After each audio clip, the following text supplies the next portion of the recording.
Hey guys, welcome back to the jungle. Today I'm playing around with a little bit of Speedball, and I wanted to give a little emphasis to why you gotta train with different tools, why I have to train so frequently, and maybe think about it, honestly, how many punches does a boxer throw every day in order to get good?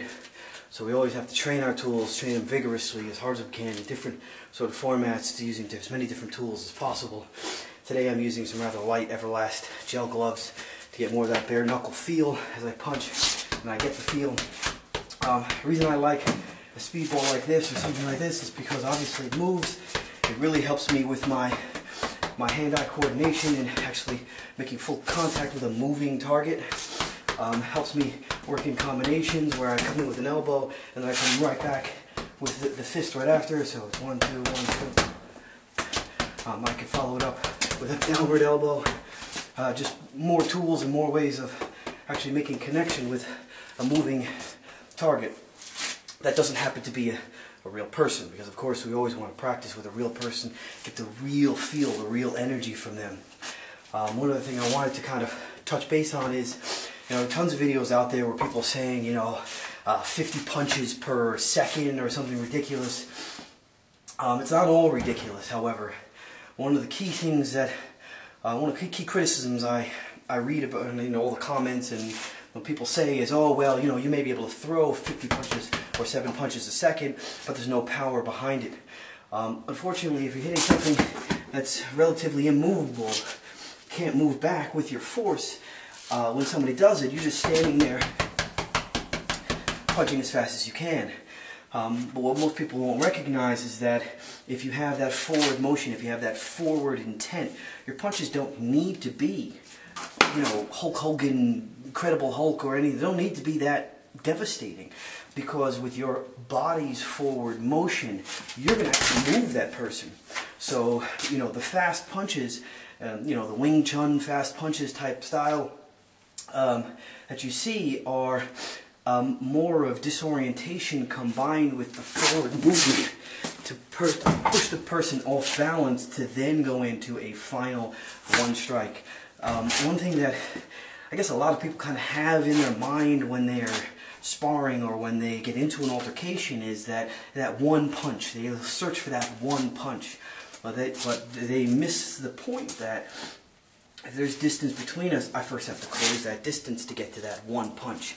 If if I'm in a poor position, I have to get into a better position to get that one punch. So you may use some very quick motion to make contact, to have a reference point, as they say in just about every fighting art. You start from a reference point. Well, you have to get to that reference point, and a lot of times they're very fast.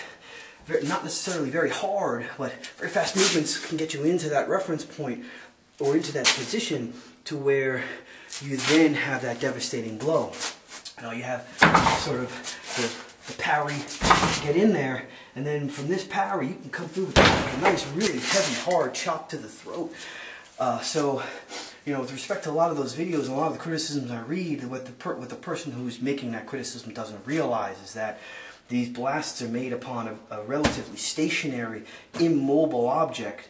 So you have to look more at the person's stance and whether or not they're exhibiting a forward motion within their punches. And if they're just standing there and chopping like this as fast as they can with just their arms, then the comment and the criticism is correct. However, if you could see that they have forward intent with each one of their punches, and they happen to achieve 7, 15, 30, 50 punches per second, then the force, number one, that their body is emitting into those punches is enough to knock out the heaviest heavyweight. And the fact that they have that forward motion intent means that they're not just really going to be hitting somebody just standing there like this. They're actually going to be moving forward, moving forward, moving forward, pushing their opponent off balance to then get in there with a much more devastating blow. So, having touched on that, I'll go back to why, I train with something that moves. Obviously, you can see it's moving from side to side, so my hand-eye coordination and my timing, of course, has to be very good to where I can sit there and box and box and box and touch it all the time with every punch. I'll solid touch, not skimming. You'll skim, you'll miss, of course. Nobody's going to hit it, as fast as this thing can move. Nobody's going to hit it every single time. Sometimes you're tired, sometimes you're lazy. But the point is that you want to have a solid connection, moving the ball, making it move so that your next punch, when it comes in, if I come in here, I'm making a solid connection. I'm trading my hand-eye coordination. I'm trading my speed. I'm trading my distance.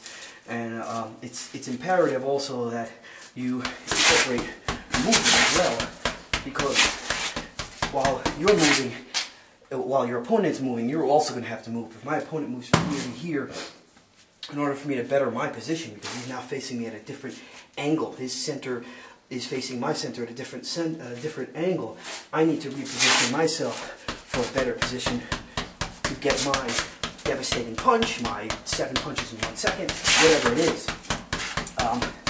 I try to train as much as possible with tools like these when I don't have a real person available, because again, going back to how many punches does a boxer, how many jabs does a boxer throw in every day as he trains? When you're training Wing Chun, when you're training karate, when you're training jiu-jitsu, when you're training taekwondo, you have to take that same principle to repetition to each one of your tools, to each one of your strikes, to each one of your your entry points, in order to really get that ingrained in your body and get that feel to where it's just natural. It's just a natural motion.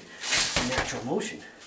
And then from that natural motion and relaxation, your power will come, your forward energy will come, and you'll be a much better fighter. So we all hope. That's ultimately all of our goal. So speed and hand-eye coordination and distance. And what I train with oftentimes is I add a little bit of weight, these little ankle weights, to my feet, so that it gives me a little more resistance when I'm doing my forward motion. Because you can never be too perfect. Your timing can never be 100% spot on. If it is, maybe after 40 years or 20 years of constant training, but you can always be better. So how I look at it, you can always be better. So I always try to add more weight, take off weight. I put on a weighted vest to give my body more resistance to my initial sort of reaction to any type of incoming attack. So with that, sometimes I'll put them in a range like this, and this has a different reaction because it's attached to a flexible metal post. So this reacts differently to this, and then I'll go back and forth. This and go back to this, and back to this, and this could simulate something like this. Could simulate attacks from multiple people, not just you're not always just going to be up against one person. You could be up against multiple people. And then I'll go back to one of my earlier videos where I expressed that you could always use a piece of paper, just hang it, and that could be a fourth attacker. That will help you with your lightning speed, it'll help you with your hand-eye coordination and making full contact, because the piece of paper is so thin, if it spins, you want to make sure you make full contact and snap at the end so you can make that, you can hear that little paper noise. And this, definitely for speed. You can get very elaborate with your attacks, as I showed a little bit earlier. It's 1, 2, and then you add an elbow, and then you come right back with a punch, right down with sort of a hammer fist punch. And then you go right back into it, and you can do a lateral elbow, right back with an elbow. And when you come back with an elbow, you can follow it with a punch, so that it's, what they say, there's the beat, that a bum, bum, bum. You can have that half beat, bum, bum. So this is one beat, half beat, then the next beat. So it just, you can bring an elbow up and then immediately follow it with another punch, and then come back here, or here, elbow up, punch, hammer fist. There's so many different things that you can train when there's an opponent. You can punch, elbow, punch.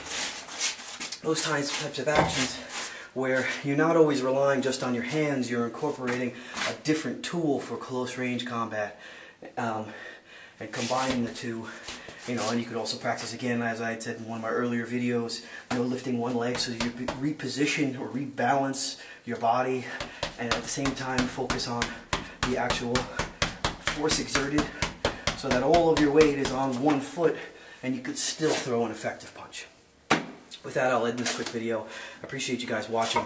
I always appreciate your comments and feedback, and I'm not any type of master.